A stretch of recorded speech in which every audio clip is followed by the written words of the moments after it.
It's fun.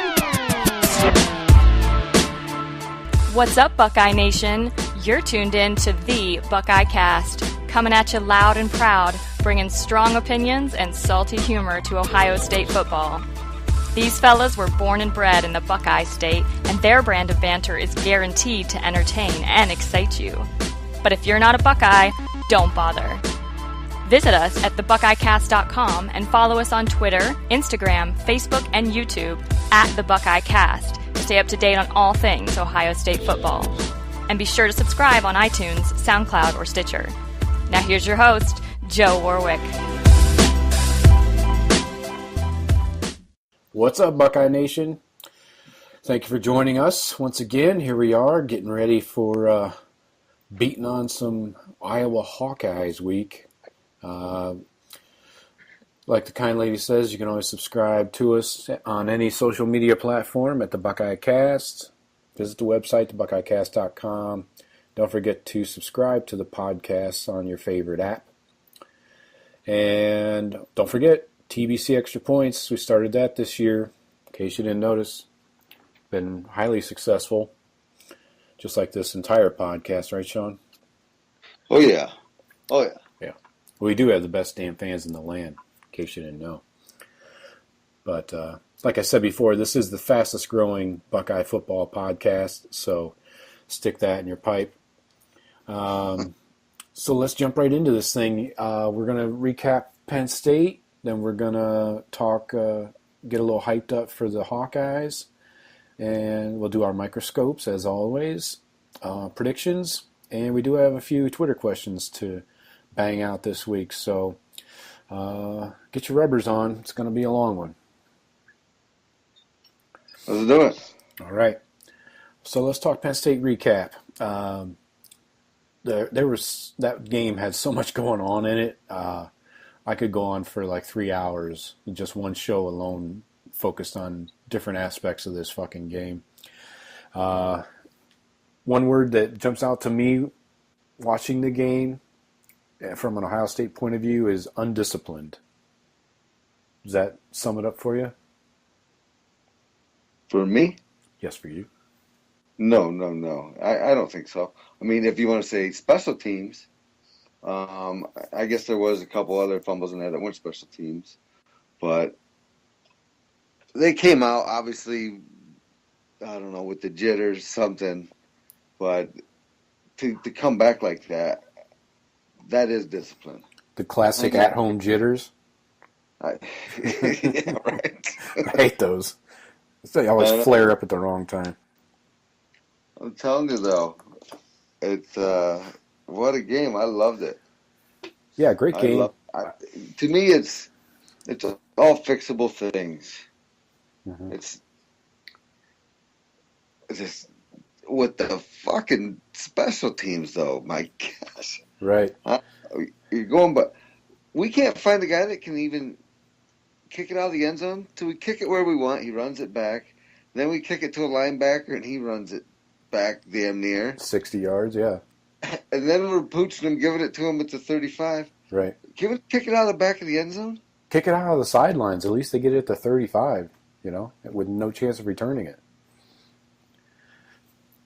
But yeah, what's funny is it can't be that bad.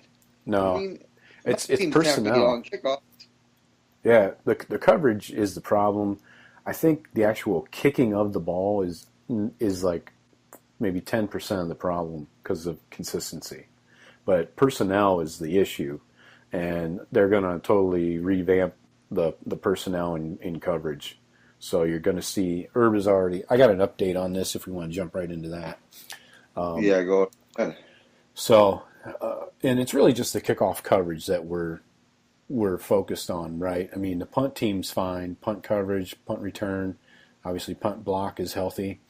So really, it's just kickoff coverage, right? Well, are you seeing something? At least this game, yes, but as a whole, a lot of the special teams have been sloppy. I mean, we've muffed punts. Right. We muffed a bad snap. The punter dropped it, and we got lucked our ass out there. Yeah. So I don't know. I thought special teams was pretty sloppy all the way around, punts Okay. included. We finally kicked some field goals, which scare me to death anytime we have to do that. But yeah, I'm on pins and needles every time I see fucking Nuremberger trotting out there. Oh, jeez. You're like, where the hell is this going to go? But to give you an update on the kickoff coverage, so by the end of the Penn State game, Baron Browning, Jason Wint, and Elijah Goings were replaced on kick coverage by Austin Mack, Marcus Williamson, and Malik Harrison. Mack and Harrison both played special teams last year, and if you remember, they were standouts. Did really well, and obviously earned their stripe to play their respective roles with the team and move off of special teams. Right. Obviously, Marcus Williamson is a freshman, so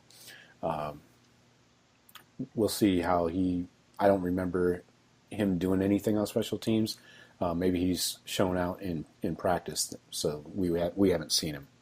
Anyways, so now it appears that those guys will be pulling double duty, meaning Mack and Malik Harrison. So we'll see if things change. I have to think they will. It's just a matter of, do they go back to or change more guys in the future if things don't improve, and do they ever go back to these younger guys? Drink.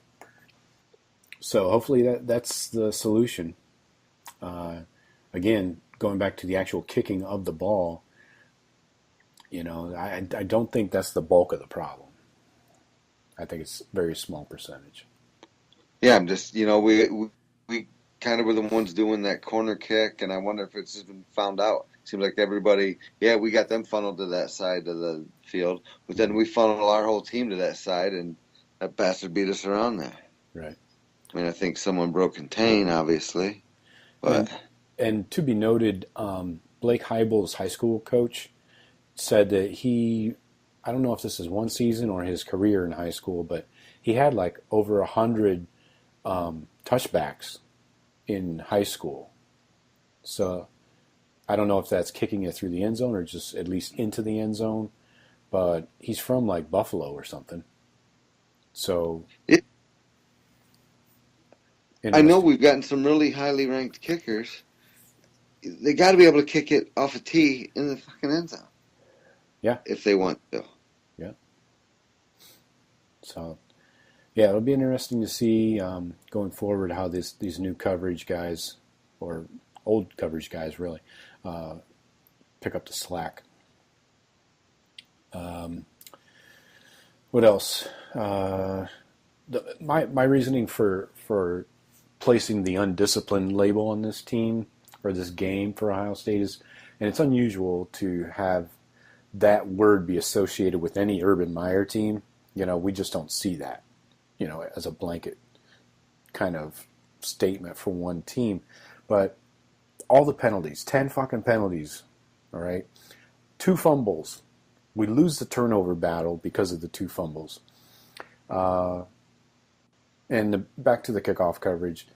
And just, I don't know, it seemed like sloppy play. The drops by the wide receivers, 4 or 5 drops, Just frustration just trying to watch that game. That was brutal. I don't know.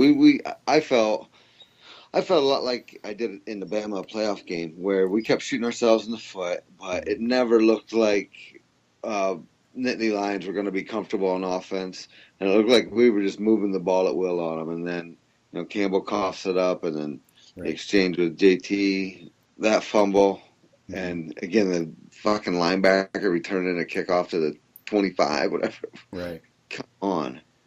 Yeah. But our D was amazing, I thought. We gave up 38 points, but I thought our D played amazing.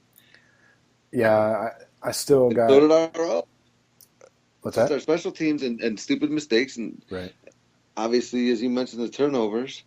But that brings me to Paris Campbell. I didn't think I saw him after he turned that over. He got dinged at some point. I don't know if it was on that play or when, but they're saying nobody's said the words concussion protocol because I guess that's too dicey.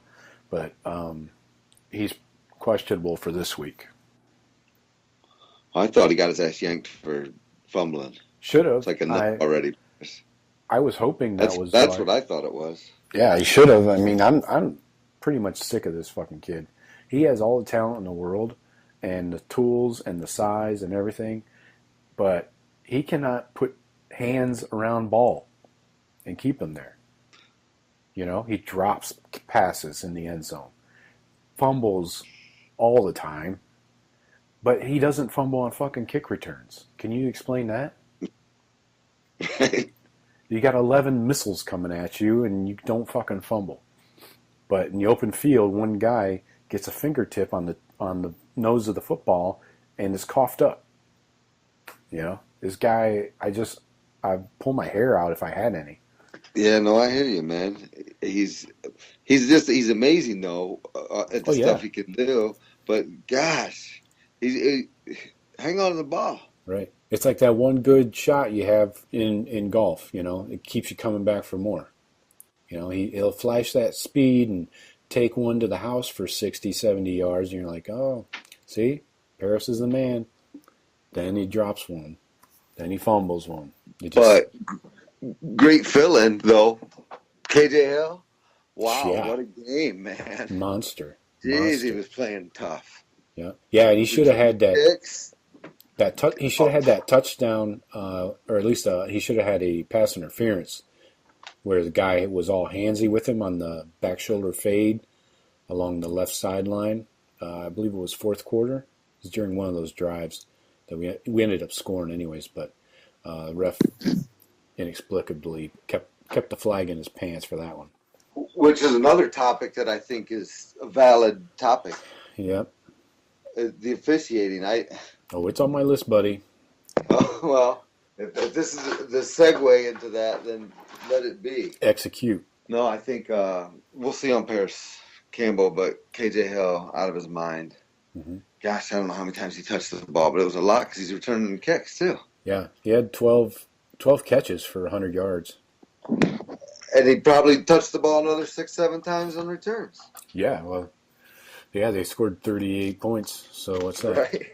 5 touchdowns and a field goal. And if Paris got one of them, the opening kick, because they gave us the ball first. Oh, yeah. But, yeah, we can finish up on the receivers. I wanted to mention Mac. I think him and KJ have become the most reliable guys when you need a first down. Not necessarily the most flashy, Mac isn't, but he had 6 for 90 and key catches, you know. He's not the speediest guy out there, but he's making fucking plays. And then Dixon, of course, with 2 touchdowns, flashing the speed, of course. Right. I mean, those guys, they've all turned it up a notch, I think. You know, McLaren's playing tough, too. Yeah. He had a touchdown. Yeah, it's good to see things finally come together. It just makes you wonder why the hell it took so long. I guess it's a combination of coaches getting to know what they have and what their strengths are and how to utilize them. But, Jesus, it took like all of spring, summer, fall camp, and now over half the year, or almost half the year, till they got their shit together. But, yeah, as you started to allude to, classic Big Ten ref moves there, flags all over the field, nonstop all night.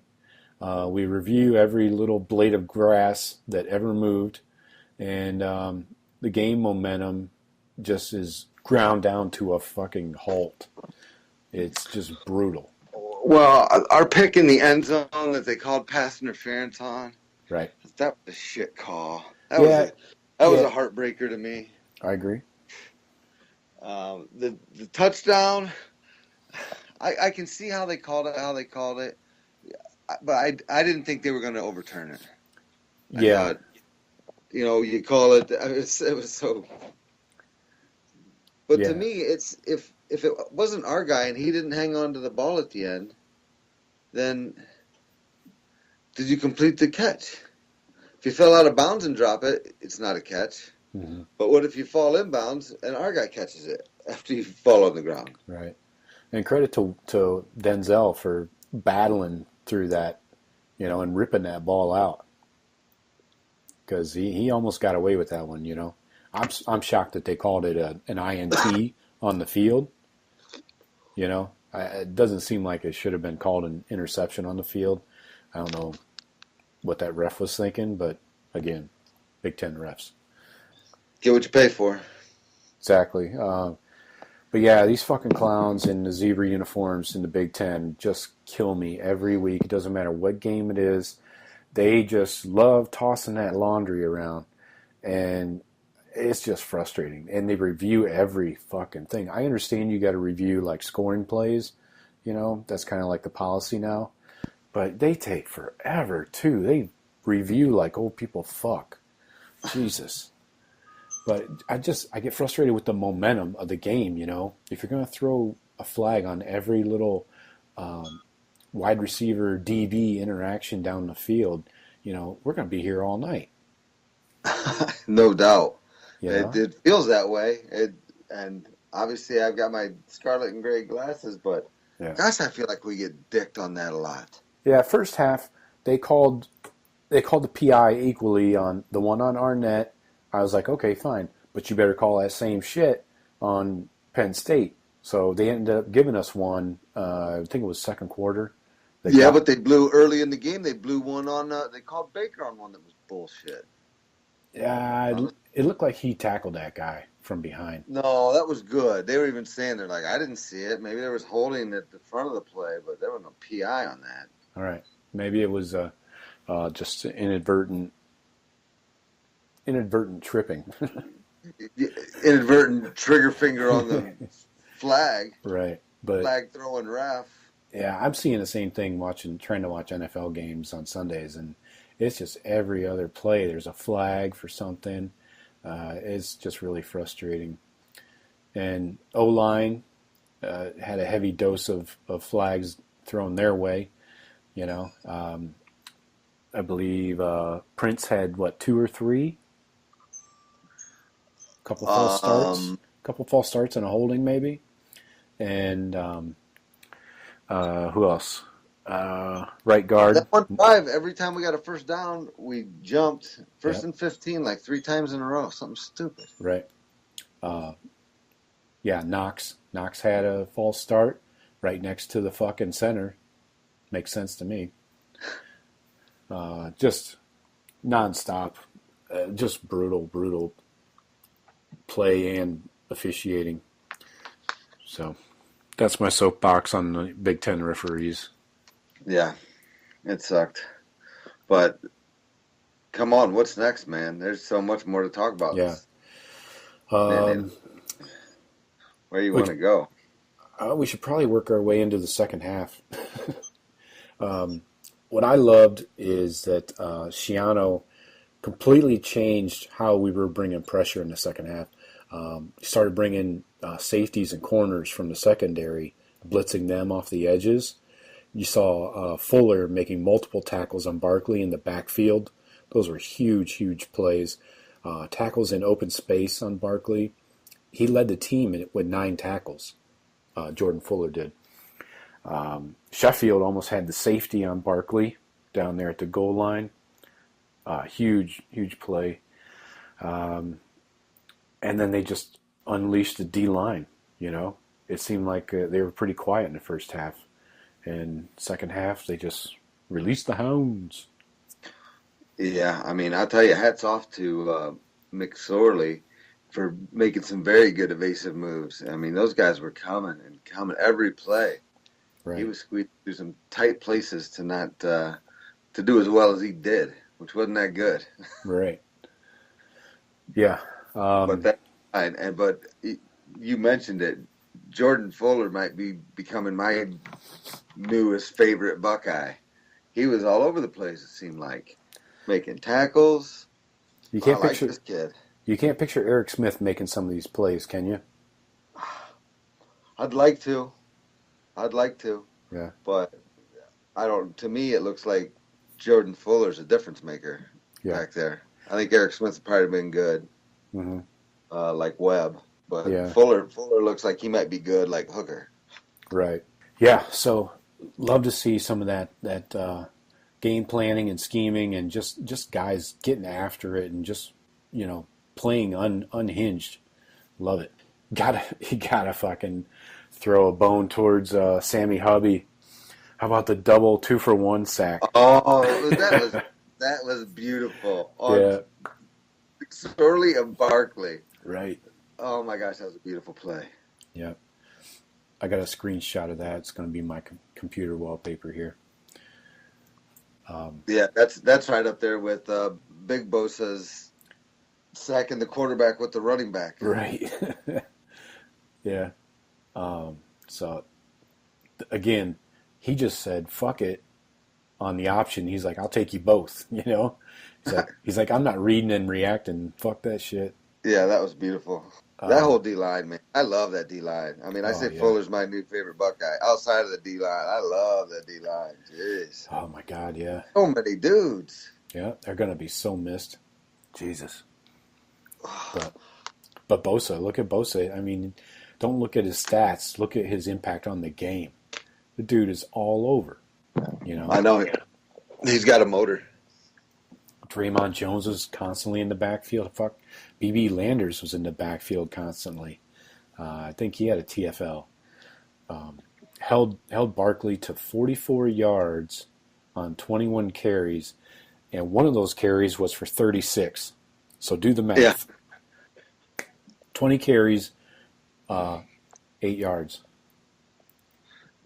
Wow. It's stupid. It's stupid. It completely shut him down. And I thought we would.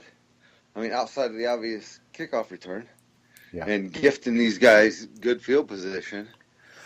Yeah, the kickoff return, you can't really calculate that. That's just chance, you know. But I didn't see us shutting him down that bad. To me, I think it basically ended his, unless he just completely goes off from here on out, I think it ended his Heisman.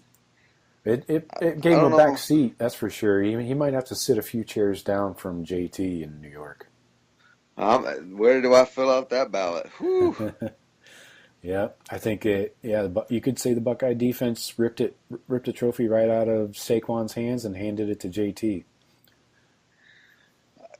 I think I saw a stat like Troy Smith's year to what Barrett's done already in like 8 games and or 9 games, 3 or 4 to go.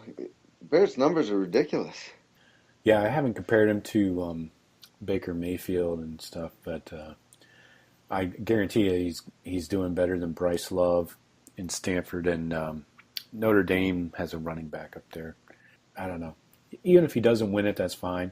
I'm not pushing for it because I think guys that lose the Heisman are hungrier and more pissed off going into the playoffs because they give that trophy in December, you know, before the playoffs start. So I think losing it is better for the team. Just my 2 cents, because I saw Troy Smith get fat on the buffet circuit before that Florida game, right? Yeah. Right before that Florida game, and he was not light on his feet. Yeah, well, Meyer had a D-line like we got. So a few more stats to throw at you. Team yardage. This blew my mind when I cracked this open on ESPN.com the other day. 529 to 283 in favor of the Buckeyes, man. 200, almost 250-yard difference. 27 to 17 on first downs. I just go to the yardage, and I'm like, you know, and that's what Herb was saying after the game. He's like, he kept looking up at the offensive stats for the two teams on the scoreboard, and he's like, we're moving the ball. We don't have points yet, you know. So that's why he said he didn't have a bad feeling about how the game was going. You know, obviously past the first quarter.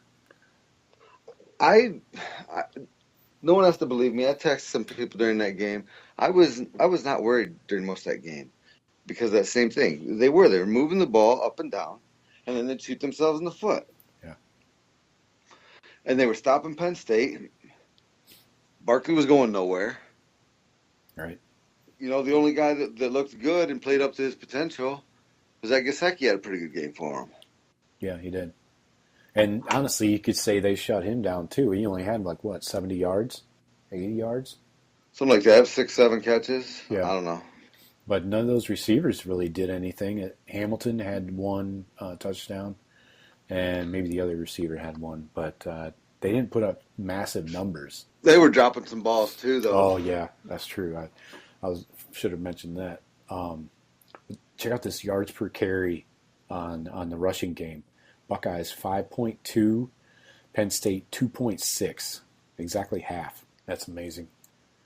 But we kind of already covered that. They were even on the time of possession, almost exactly 30-30. And like I mentioned earlier, third down efficiency, the Buckeyes got to clean that up. They were only 5 of 12. That's not good. And the penalties we mentioned, 10 for 80 yards. One thing I wanted to highlight regarding stats is JT in the fourth quarter. I mean, any Buckeye fan probably can recite these numbers to me because they should have heard it all week by now. But JT in the fourth quarter, 13 for 13, 170 yards, 3 touchdowns, put the team on his back again. Others contributed, like the receivers and the O-line, but that was the JT show in the fourth quarter. At one point, he had completed 16 straight passes going back into the third quarter. Just massive Heisman numbers. I couldn't agree more. JT Barrett is that game should put to bed all the doubters, me included. Sorry, JT Barrett. I'm eating crow. I didn't know what I was talking about. You're good looking. I'm ugly. Whatever you want to hear, man. Barrett, you're my guy. Barrett for Heisman. That was so big time, so clutch. I wasn't worried during that game until about the last 5 minutes when we still needed 2 scores. Yeah. And it's like, all right, we can't afford to have any more screw-ups. None. And JT led that deal. It was unbelievable. And then we almost fucked it up with the kickoff after that touchdown. Of course. What are you doing? We couldn't have allowed them to convert that drive instead of a field goal into a touchdown. That would have killed us. I think that would have been a backbreaker late in the game. Yeah. You switch out that 3 for a 7. Yeah, I don't like our chances. Oh, I'm with you. But it's huge defensive stand, obviously, inside the 10 there. But yeah, this is one of those games I thought Herb and the team just went and took the game in the second half. They just snatched it from Penn State. You know, instead of kind of playing middle of the road, kind of playing to tie or not really being aggressive, they flipped it over and they went full tilt aggression, you know, as emblematic of Sammy Hubbard and the Ward block punt and JT's play. I loved the way just the whole team and the coaching staff went super aggressive, and it paid off. That's got to be the turning point, and that mentality has to be carried out through the remainder of the year. Can you maintain that intensity, that desire?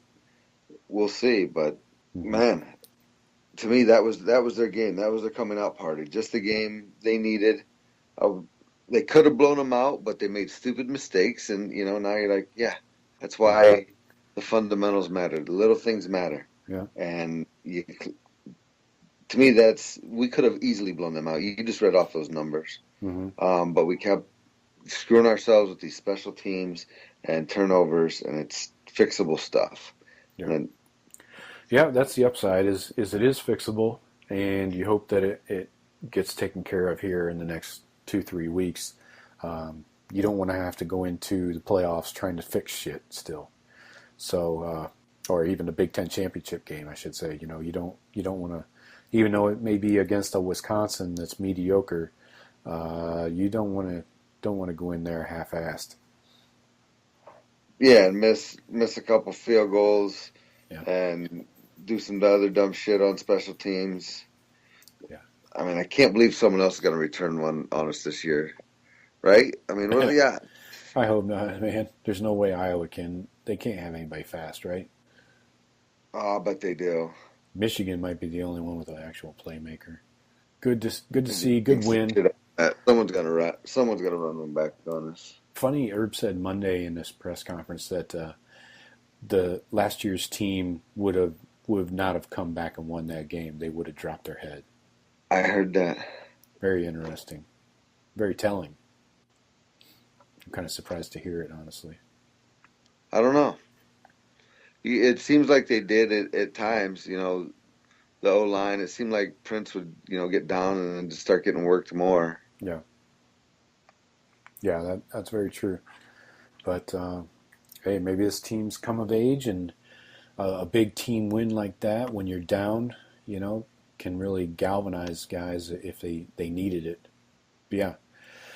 So let's transition here to the Beat Hawkeye week.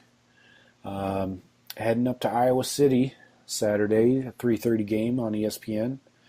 Hawkeyes are holding the ceremonial blackout for us. Seems to be the occasion every time we come to town, whether it's Iowa or if we go to Penn State, it's a whiteout.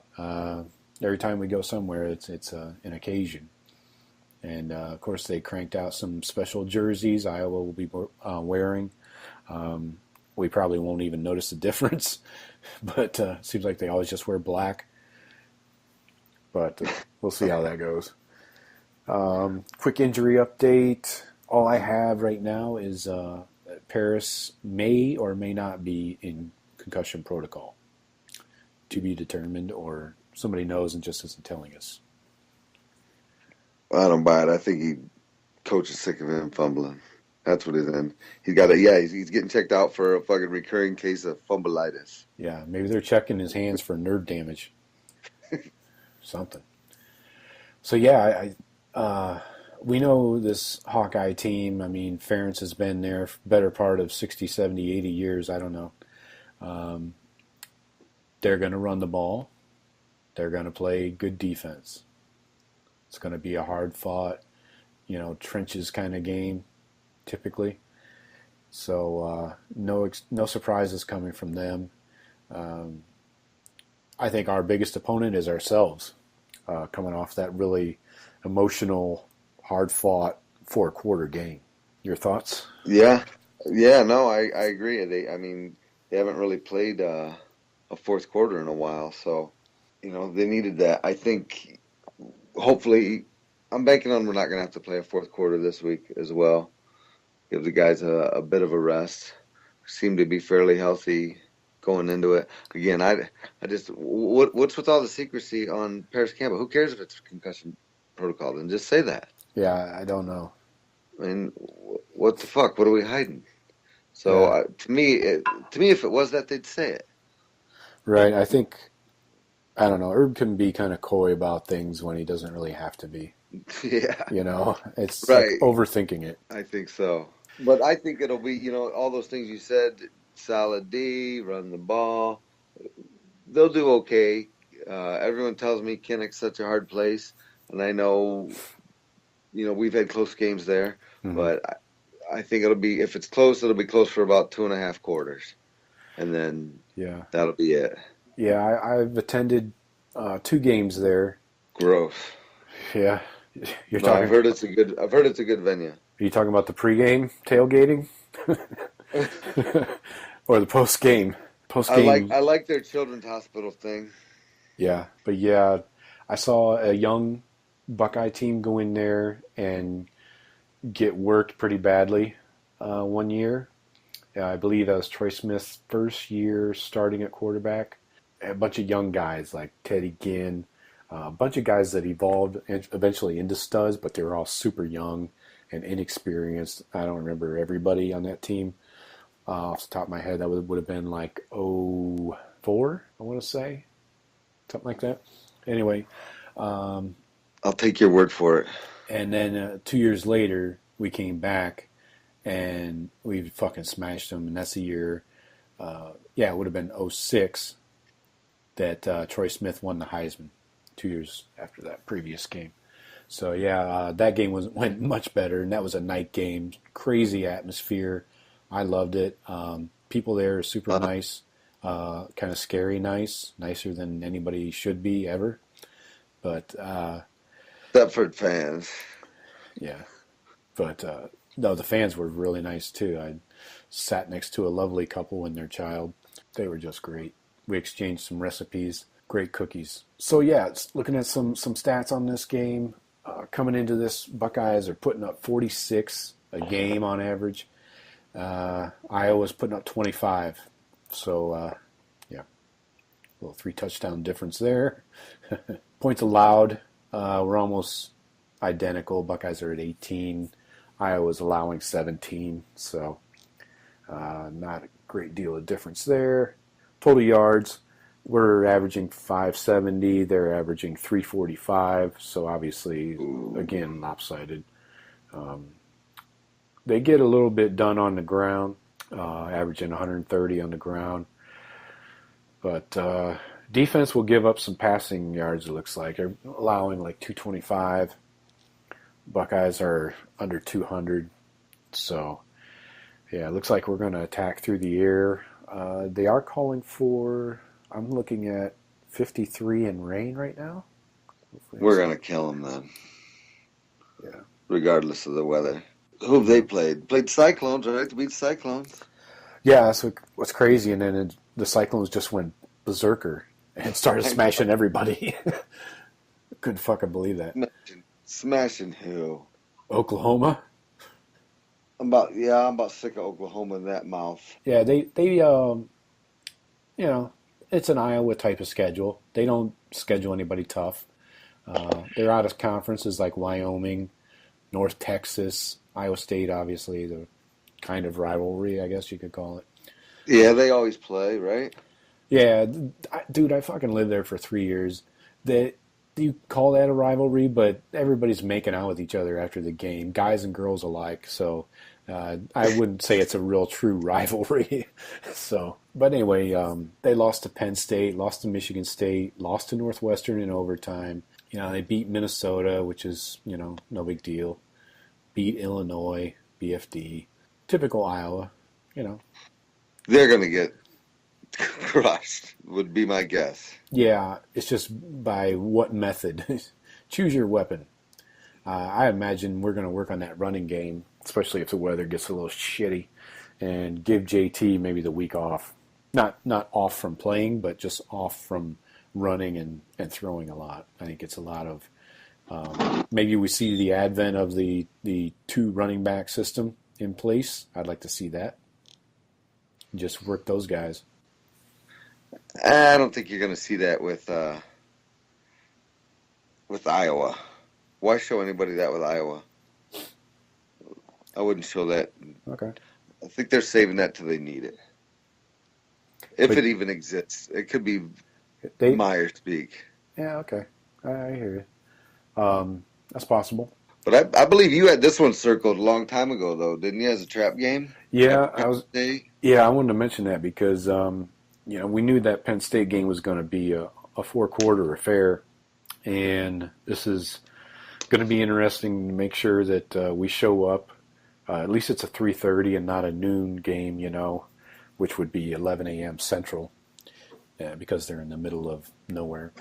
So I think a 3:30 helps guys maybe get up, or at least make sure each other is up and into the game. So I feel better about that. And then it's not a night game again, a home or an away night game, which Herb is sick of. So that helps too. I don't know. I'll see what Kinnick is all about Saturday afternoon. But yeah, the only thing that's going to keep them in is Kinnick playing at home and having some nice bounces. Ohio State screwing up like they did against Penn State. Other than that, they're in for a long day. I wonder if they're still all grass field, because I could see them letting that shit grow for a couple weeks prior to this game. Maybe water. Right, they're hoping on rain. Let's let them pigs slop in the mud. Yep. Keep the sprinklers on 24/7, boys. That 4'8" linebacker. Right. Yeah. Levels the playing field. It sure does. It's the old Notre Dame trick. So anyway, let's get into our microscopes for this game. Who do you have your microscope on offense? On offense, I'm on my new boy, Heisman candidate, JT Barrett. I just want to watch this kid continue like this. I so enjoyed that game watching him, and I think if he can put together a similar performance against even a lesser opponent, that this kid's Heisman bound. I think he deserves. I think no one works harder than him. I think he's a good kid, and I think he deserves it. So JT's my guy on offense. All right, who do you got on defense? Defense, I'm watching my new favorite player. I mean, outside that whole D line, which again Iowa, they're not gonna know what the hell to do with that. Mm-hmm. But Fuller, all right. dude, I don't know, but he just jumped off the screen at me. Yep. All over the field making tackles. Yeah, he was flashing everywhere, man. And I probably got to go back and watch again. Were they just setting it up so he could succeed, or is he just playing out of his mind? I think it's a little bit of both. But yeah, I would say scheme looked like it definitely changed in the second half when they were bringing pressure off the edges from DBs, which Shiano really hasn't done that all year. Not that I've noticed anyways. Maybe I missed something, but typically if we're blitzing, it's linebackers, and we're letting our D-line get home. So, I think it's combination scheme and just him playing out of his gourd. Yeah, I mean, like you said, I don't know if I could see Smith making those plays. Did you catch the gourd seasonal talk? What's that? Gourd, seasonal, fall, cornucopia. So my microscopes, again, Big Ten Network, get off my fucking segment. We started this segment, not Big Ten Network. Don't be fooled, fans. J.K. Dobbins is my guy to watch this week. After seeing the weirdness go on last week and the odd times they used and did not use Dobbins, I want to see what the deal is and if he's back to normal or what his status is or just something. Was he not normal? What was going on with him? That's what I'm saying. Nobody is talking about it. He just did not. He did not get reps. But he played like the whole first quarter, none of the second quarter. Right. Played a bunch of the third quarter, right. And none of the fourth quarter. Exactly. Explain that. That doesn't even make sense. Like I heard someone try to explain in the fourth quarter it's because Weber's better at pass pro. Okay. There could be some validity to that, but on other plays at least, I mean, Dobbins just a difference maker when he's running the ball. Yeah, definitely. I mean, and he was hitting home runs not home runs, but big chunk plays in the first quarter.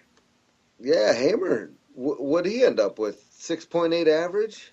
Yeah, something like that. But he only had, 10 carries, 12? He had 13 for 88, and Weber had 7 for 21. Yeah, and Herb obviously won't explain it either, so that's why I have my microscope on Dobbins. I want to see what the dealio is.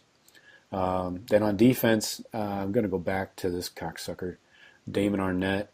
Maybe we get by a week without a flag, no PIs. Let's try that.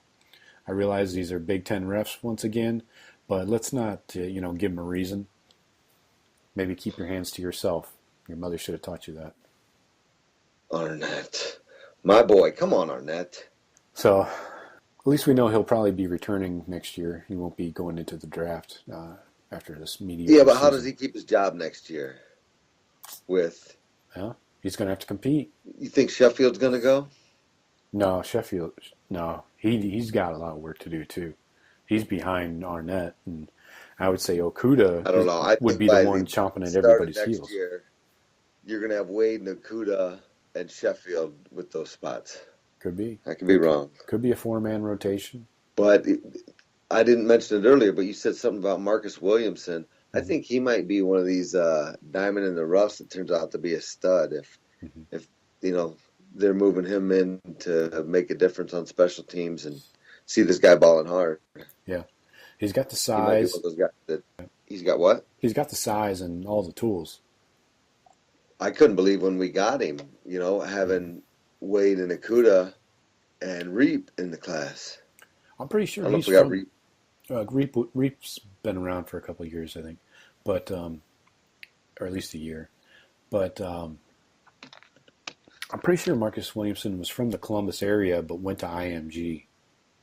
Oh, is that how? Okay. Yeah, I'm pretty sure he was from Columbus.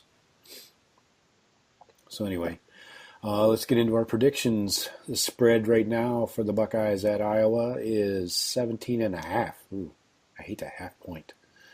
And the over-under is 52.5 again. So what do you think, Henry? How's this looking for you? Does the weather influence your decision at all?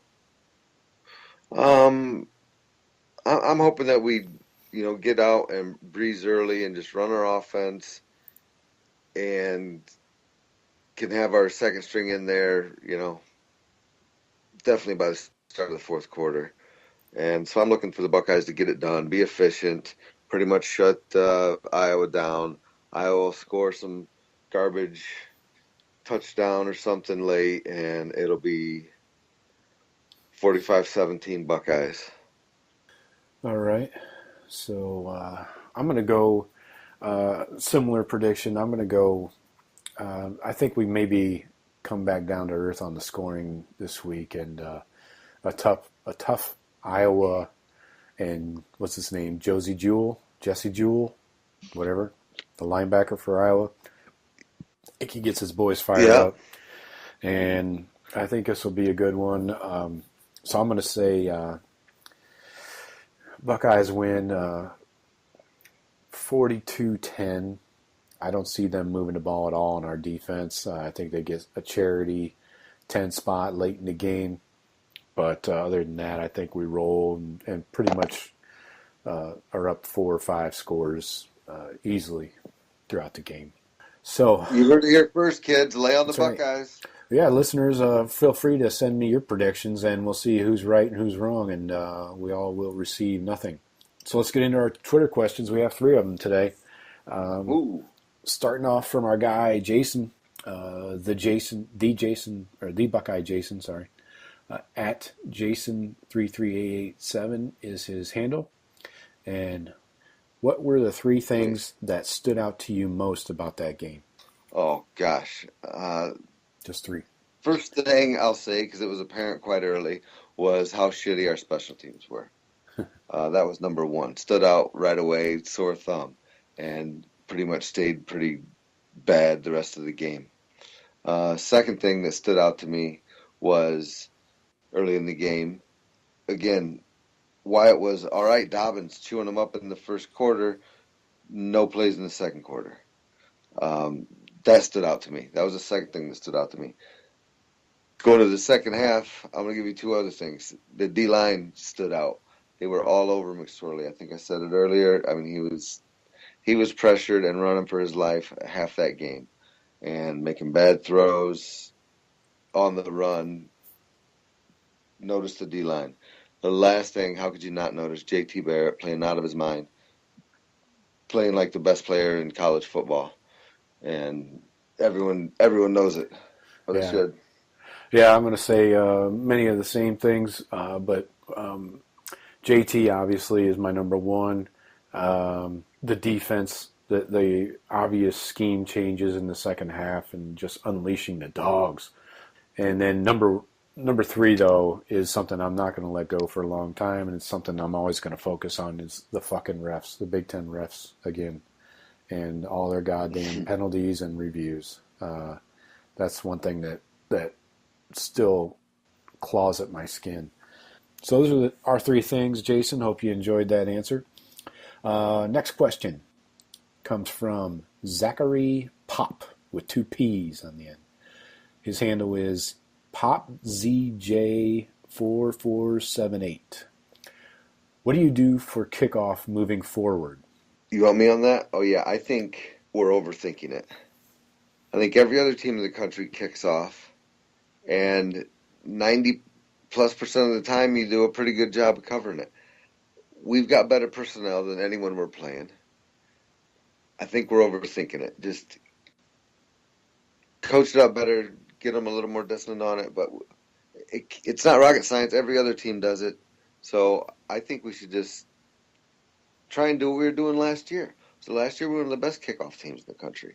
How did it get so bad? Something's missing there. It's not personnel, because we've got the best personnel. Mm-hmm. So I say, unless you can find a kicker that can kick it out of the end zone, which I think it touched on as well. I don't know why the hell you can't. But give it to him at the 25. I'm fine with that.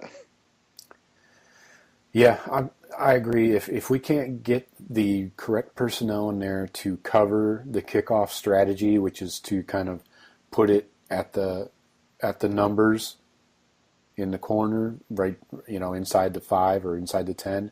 If we can't find the guys to cover that region of the field, then I say just blast it through the fucking end zone too. Go hire some soccer player a couple fields over from the WAC and bring him over and have him kick the fucking ball. Right. Slap a Scully on him, rip Nurembergers, and away we go. So thanks, Zachary. We appreciate your question. I hope you enjoyed that answer as much as I did. Question number 3 comes from Northwest Ohio guy. Oh, okay, from our former stomping grounds. His handle is at 419forever. Oh, I remember this guy. I think he might have had one of our first Twitter questions over the summer when we started that shit. Is that Timmy? No, I don't know who this guy is, but I remember the handle 419forever. So anyway, his question is, sup, a-holes?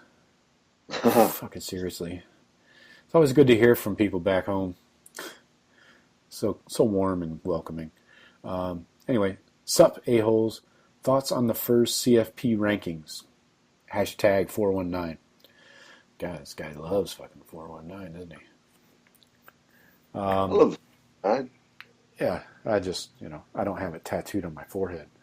What do you think, Henry? You want to go through the top 4, or do you want to get down to number 6? How far do you want to dig into this? This could take a while. Well, I think it's stupid, and I don't know what the question. Trying to no. Okay. That poll that Ohio State is 6. Right.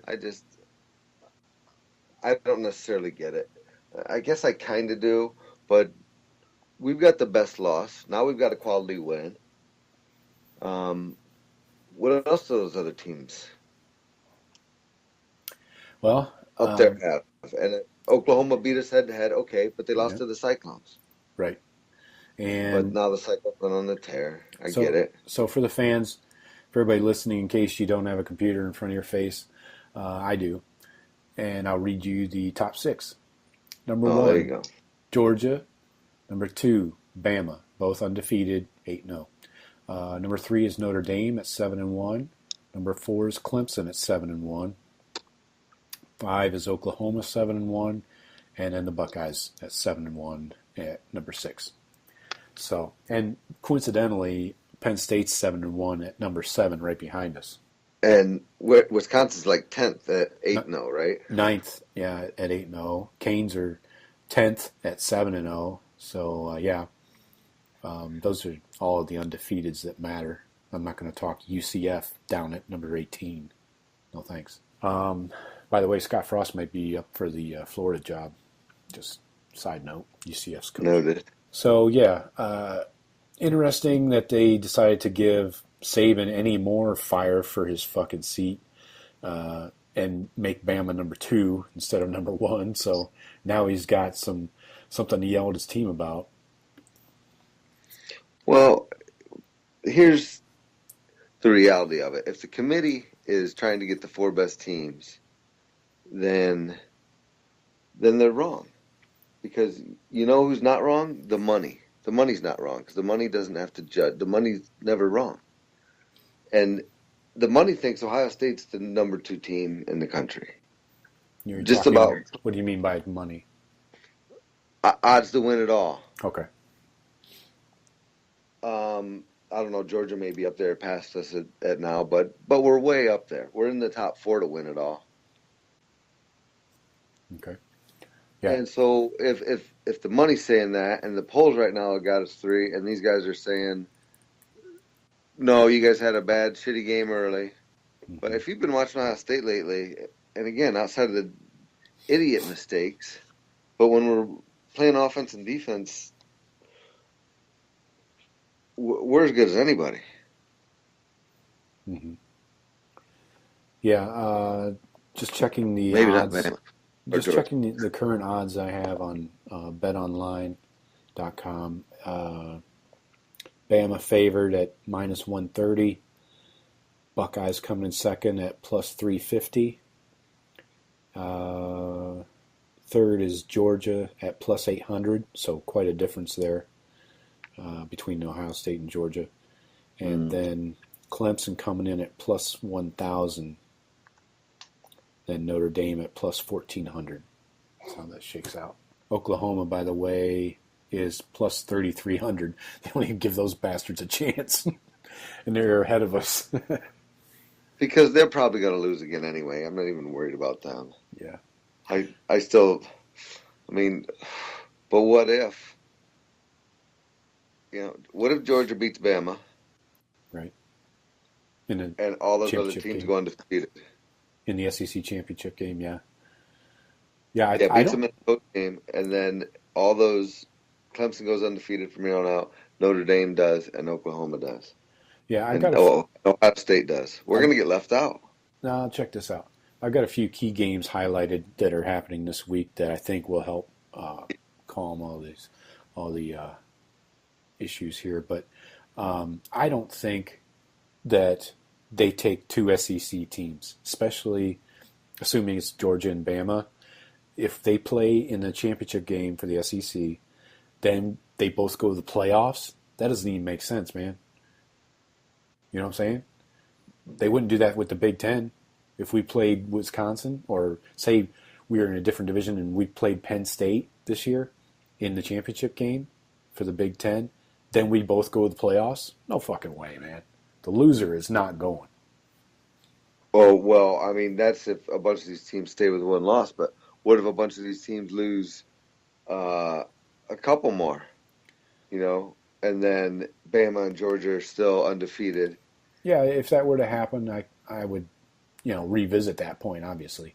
But I think you got to start letting in some of these Wisconsins and Miamis if they're still undefeated, that are 7-0, 8-0.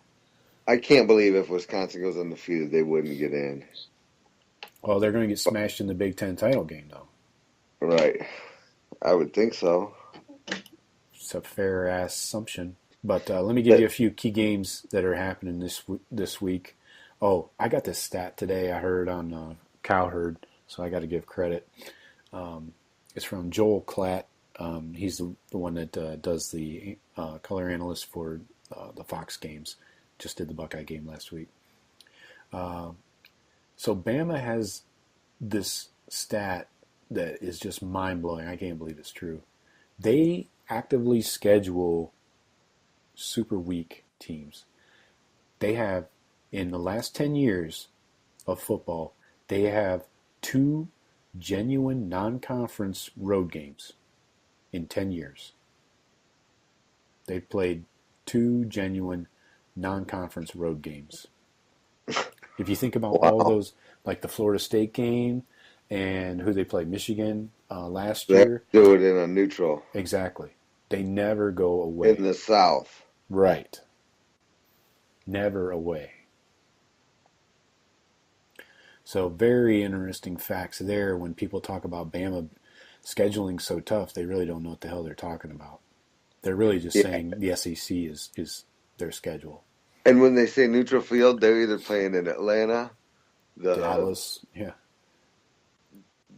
or New Orleans. Right.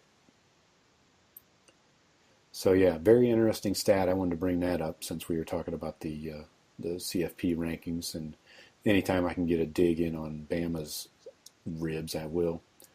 But to me, it just if what happened just happened, to me it just. That's why you need 8. Gosh, you got to get to 8. Mm-hmm. Man, 8's the way to go. You're going to burn that into a piece of wood and hang it on the wall, aren't you? I am, man. Figure out a way to do that. Burn it into a piece of wood? I can do that. You got a wood burner? Arts and crafts? I got a lighter. and plenty of wood. Anyway, the key games I wanted to mention that regard the top teams in the rankings right now. This week we have Clemson at NC State. What's the line? Oh, fudge. That's a good question. I'll get back to you on that. Talk for a minute. Yeah, Clemson at NC State. Wasn't NC State just exposed by Notre Dame? Yes, they did get beat up by Notre Dame. They're still ranked 20th. More importantly, is their standing in the conference in the ACC, because they could keep Clemson out of the championship game for their conference, which would be huge. Line is 8 points for Clemson versus they're at NC State, and I don't know what the status is of Kelly Bryant, Clemson's quarterback. So last we saw him, he was hobbling around and couldn't finish a game, and then Clemson ended up taking a loss. So money line's only $225 for NC State. Interesting. Over under is 51, by the way. So that's a tight one. That's why I circled that game. So that will have definite impact on the top four. Then you got OU at Oklahoma State in Bedlam. That will have some serious impact. That to me, I don't know. I'm so torn. I almost want Oklahoma to make it so we could play them again somehow, some way, and smash them in the face. But yeah, right now, I guess I'm rooting for them to lose. But if they lose, there's no way we're going to get a chance to see them. Mm-hmm. Well, they do have that manufactured conference title game now. And interestingly enough, getting back to scheduling, they moved this. The Bedlam game used to be the last game of the year for Oklahoma and Oklahoma State. And now they moved it up to this week. Was this week 8? Or 9? So just in case the two were to show or fight each other again, it's not a week later. Huh? Interesting they schedule. They planned it out like that? Yeah. I don't think Oklahoma's that good. I think Oklahoma State could easily beat them. Mm-hmm. What's the line on that one? I think I might have that here. Do you have that? What did you say the line was? Did I? I can find that. On the other. Where? That one is 2.5. Oklahoma State's favored.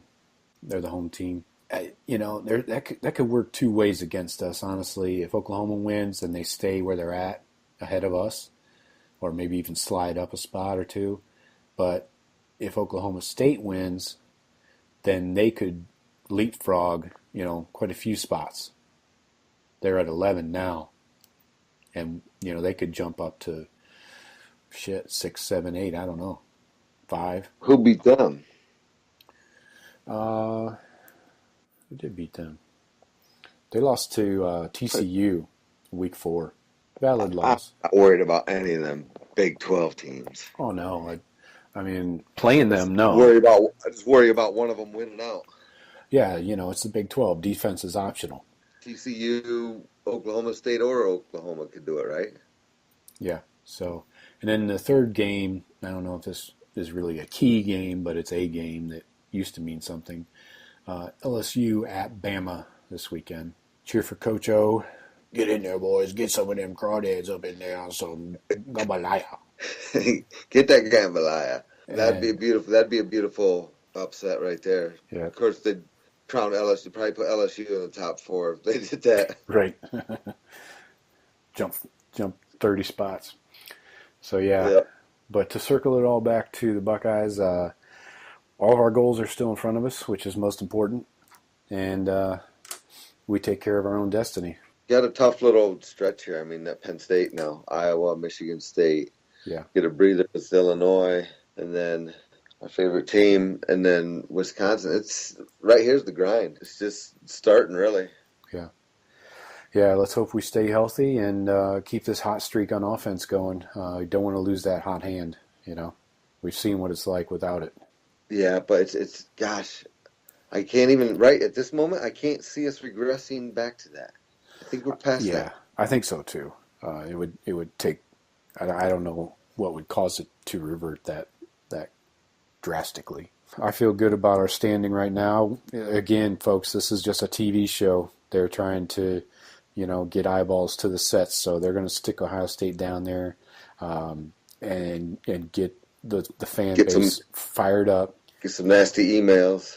Right, and this is going to be what was it 5 or 6 week kind of TV show series, a mini series, I guess, and they know you'll tune in every week and then bitch and complain when your team's not number one or whatever. So just the only one that matters is the last one, and like I said, we have all control of our future, and all our goals are still in front of us. So 1 week at a time. Cliches. Nice. Yeah. So, just to wrap this up, you have anything further? No, I think we covered it all. Is that right? Yeah, I think so. That's about it. Let's go Buckeyes. Hawkeyes this weekend. Kinnick, blow out Buckeyes. You heard it here first. That's right. All right, fans, we appreciate you joining us. Don't forget to go back. I don't think we mentioned it. We didn't plug our interview with Herb today. But, go back and check out the archives on your favorite podcast application.